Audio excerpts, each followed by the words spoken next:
Hello and welcome back to It's New. We got the whole crew this time. Nobody seems to be traveling at the moment, I don't think.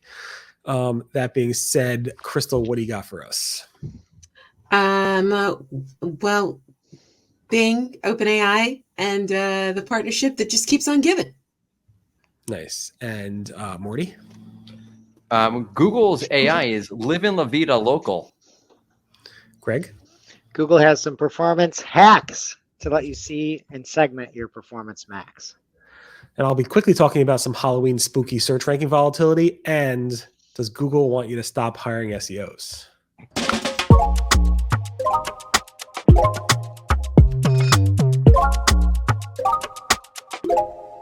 Okay, so we all know that OpenAI finally launched search within ChatGPT, and everyone was sort of waiting when this was gonna happen.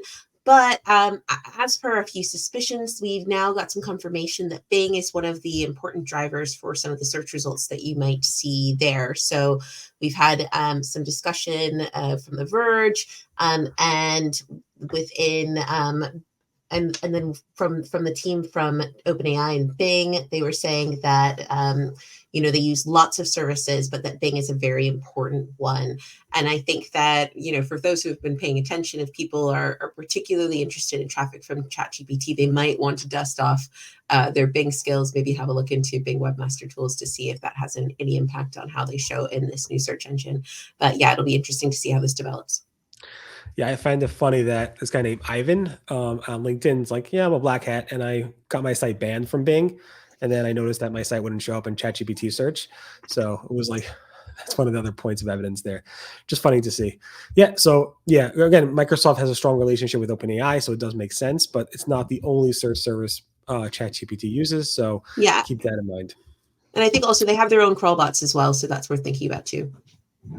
Yes, they do. Yeah, for sure.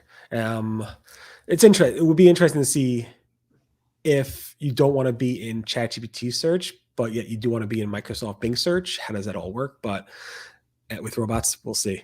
What are your thoughts on Search GPT or Chat GPT with search? Because it came out Thursday. We haven't recorded since. So I fully switched over. I am no longer using any other search engine but ChatGPT search. Are you telling the truth?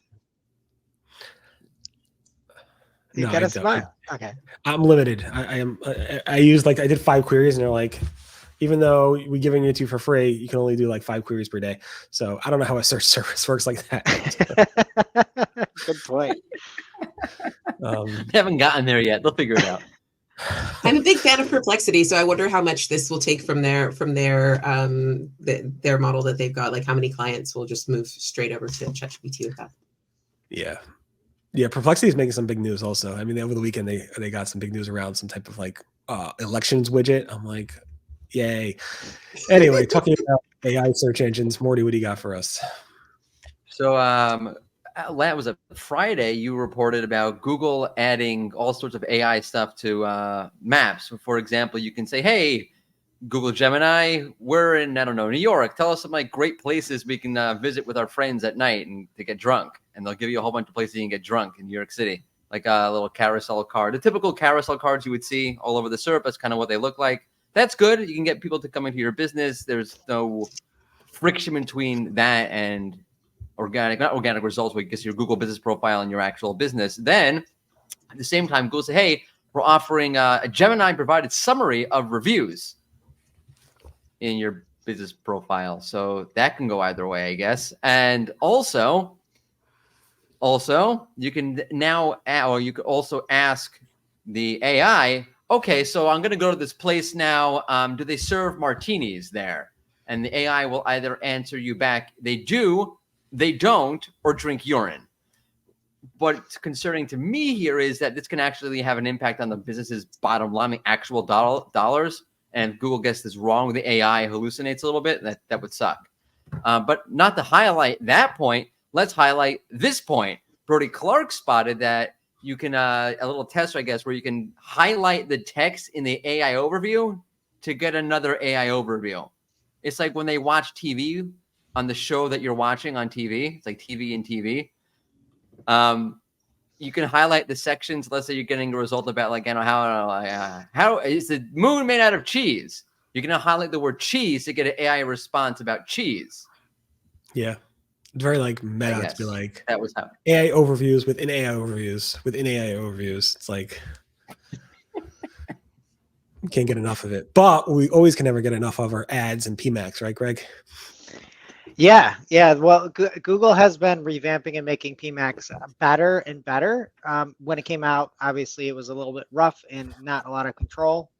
And now Thomas Cassell noticed that there's the ability to segment asset groups. And asset groups are essentially an ad group within PMax. And you can break it down by things like conversion action and say, within there, I want to see like how this conversion specifically did across these asset groups, or see like how many days to conversion. There's a lot of things that you can see in there now, which are really cool, like new versus returning customers. So your asset groups are sort of like your container of all of your assets and then your audience signal.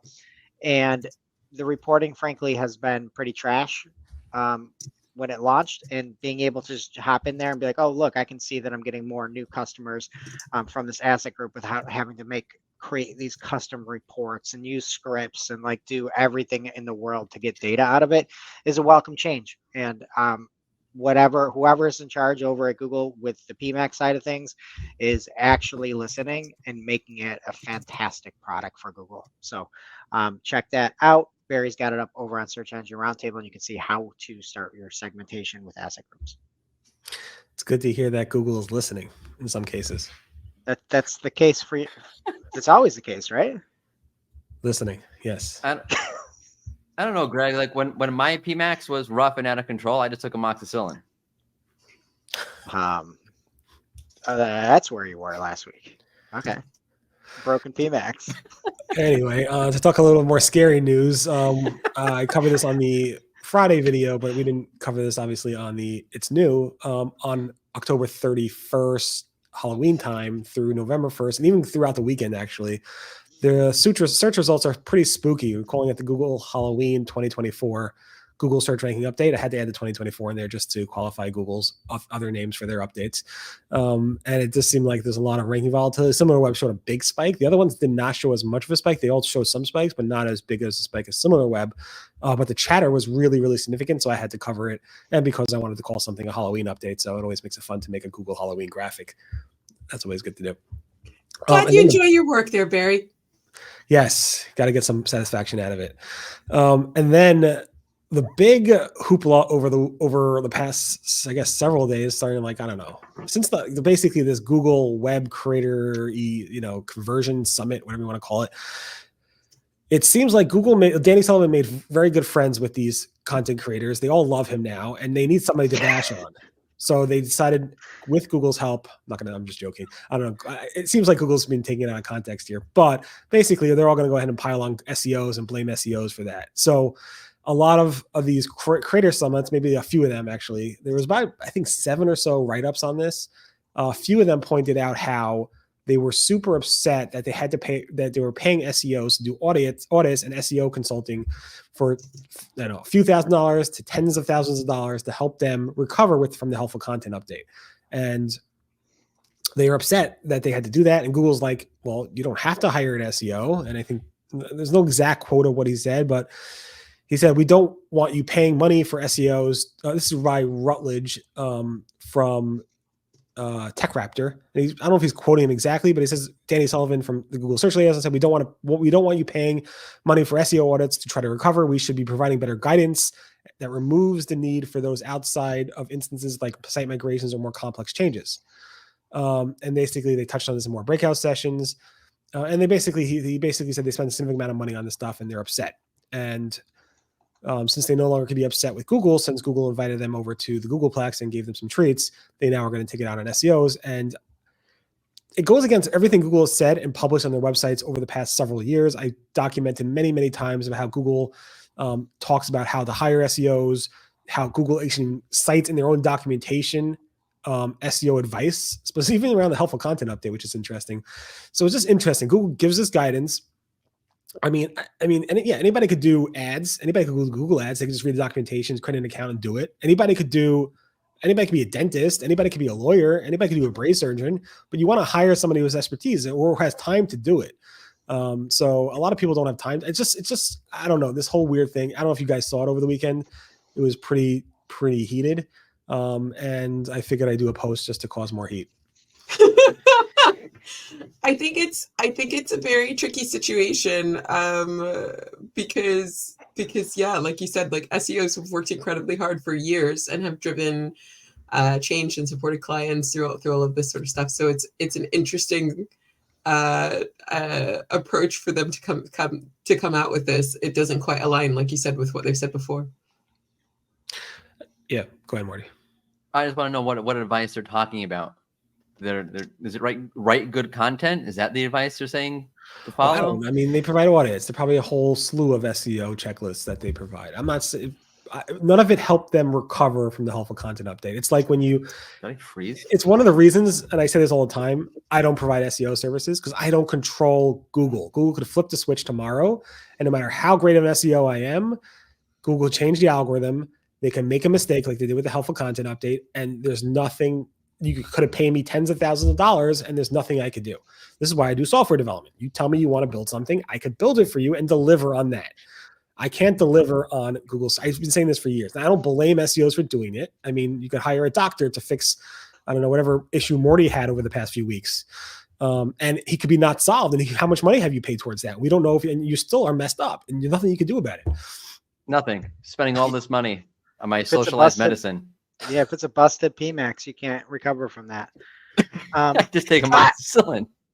I see both sides. Like I understand because over on Tech Raptor, the quote was very specific where they said, Danny said, we don't want you paying money for SEO audits to try to recover. We should be providing better guidance. It seems like everybody's been saying it's not the content. That's one of the things that's been coming out of this meeting here. Like both things can be true. You could be doing things that should help your site perform better, but also if it's helpful content update with this poor group of publishers that are getting hit and crushed, and somebody had I don't know if it was Tech Raptor or the other guy on the screen one, I forget. He wrote this post about the HCU and what Google said, and the number one thing that started ranking was a Reddit post talking about his post because the site was so torched from this HCU. Right. So it's like, yeah, you still could be doing all the right things, but if there's a problem that Google is broken, which it seems like this is like something wrong, right? Where people are putting all this money into content, trying hard, doing everything that they've been told, and there's something wrong. It's not the SEO's fault, right? And it's like if you don't know that there could be this like issue with Google. So like I understand where Google's like, don't lose any more money. It's us. But then it's like, just don't turn that on SEOs and be like that. It's still the ire should still be on Google, 100%. My favorite part of that article was where he says Google said that there's no such thing as having too many ads on your site. That's not a problem. And then reading his article was impossible. I'm going to kill on Twitter for saying this. Reading his article was impossible because there's so many ads.